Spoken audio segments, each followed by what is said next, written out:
Hey there, it's Meredith Jensen of the Athens Messenger. We're doing a new series called Let's Go Exploring, in which the messenger sends me out to do fun things so you can see them.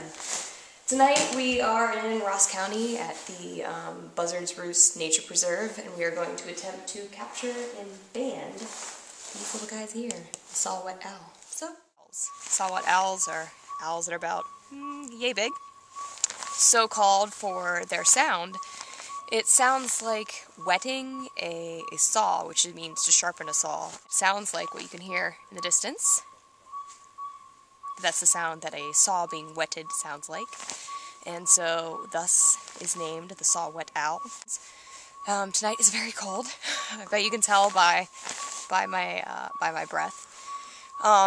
And that's actually a really good night to actually catch these particular owls because they start to move when it gets cold. And so recently they haven't been catching that many owls because the weather's been kind of warm. And so the migration essentially stopped because the owls thought, well, it's not going to be cold, then I'm just going to stay here where it's nice and cozy. But now that it's a little bit chillier, they're going to hopefully move. So tonight, we'll see if we catch any. Hopefully we do. And it's about 12 meters long and about 3 meters high. There's these long strands of lines that go down, and these are called trammels. And then you have the mesh. The mesh that we use for saw-whets is 60 millimeters in diagonal, and that's just big enough for their head to actually go through. So you use different size nets based on the size of the birds that you want to catch. For catching like the daytime birds that might come to people's feeders, we would use 30 millimeter mesh nets, so half the size. If we did used to use those for the saw-whets, but a lot of them would get out. Yeah. So what happens is that an owl would be, or a bird would be flying through the woods, they'd end up running into this and then falling down into these pockets and being supported so that they don't get hurt. They get a little bit tangled if you're using the right size nets, but not too bad, so you can just get them out and we take them out. Shows our recaptures when a bird bander catches a bird that's already been banded from another place. We call it a foreign recap. And the red dots on the map are where bird banders in other places, other states and provinces, and we've actually got 1, 2, 3, 4, 5, 6 of them from Ontario that we've had. No, excuse me, 5 from Ontario, 1 from Quebec. Those folks had banded these owls, and then we caught them here. Farthest one away is sort of a toss-up between the one in Quebec and the one south of Boston there. They're both pretty far from here. And then the yellow dots are pins in the map. One's there in Indiana? Yeah, the 2 in Indiana. There's one in West Virginia, one way up there at Mackinac, where there's 3 red dots next to it, one up in Minnesota, one up here on the peninsula of Lake Ontario, or Lake Erie, going from Ontario, going out into Lake Erie. All of those were birds that we caught here. We put bands on, and then they were recaptured by these other banders. Basically, we think of saw-whets as being a boreal or a northern forest bird. And they're making their way down to warmer climates for the winter? Yeah, they are. Part of the problem that they would have staying farther north is they're not very big in places that get a lot of snow cover. You know, those mice and things that they eat stay under the snow, and they can't get at them. There's a really large owl up the north called the great gray owl that will hear the mice under the snow and actually dive down into it, bust through the snow, and grab a little mouse. But these guys can't do it. They're too little to deal with much snow, so they come farther south where the permanent snow cover is. Tight right there. Let's see what you're... How hard is it to sort of unthread them?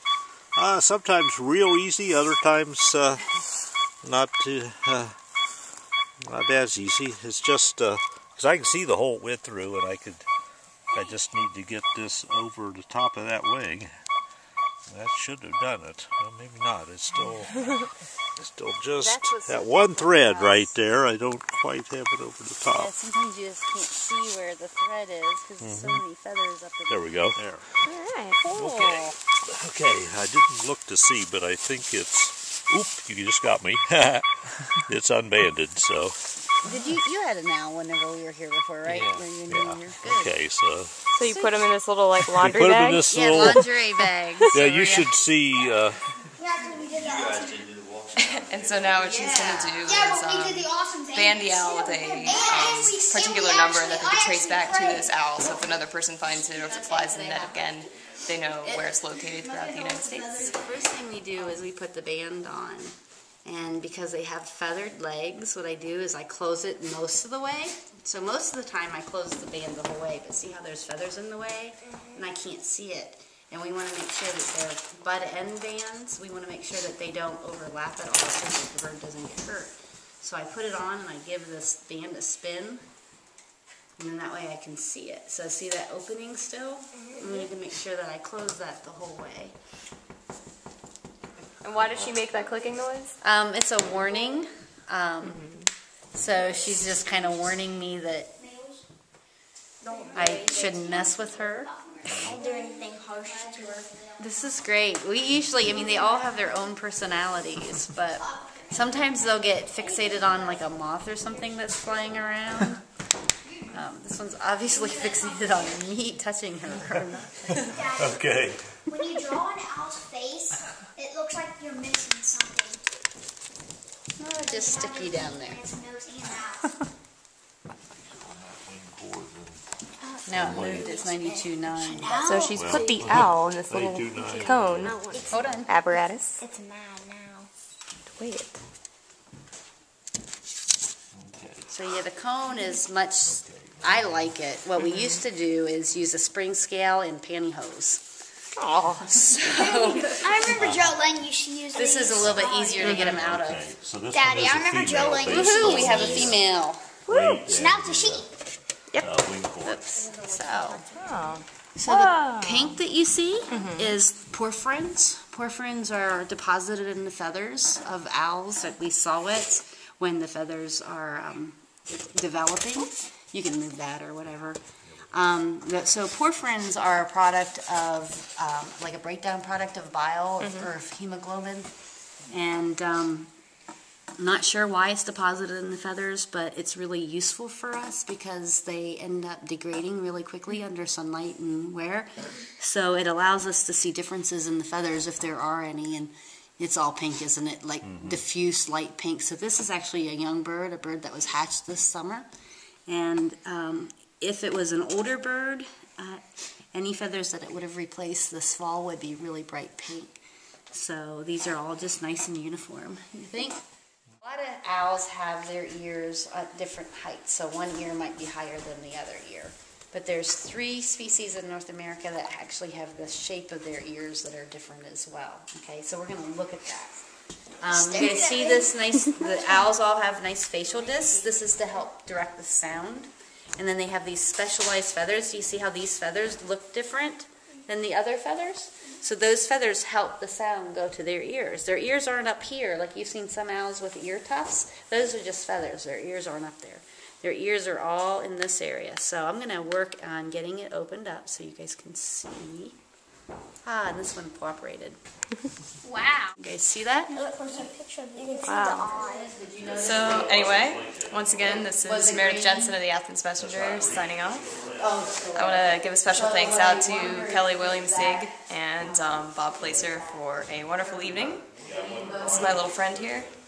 We caught 4 saw-whet owls and 1 screech owl, who was a recapture. So I got to see that one was still hanging around the area a little bit. So all of these have been weighed and measured and banded, and we're going to go let them go and get on out of here. So, till next time, stay curious. It's after midnight.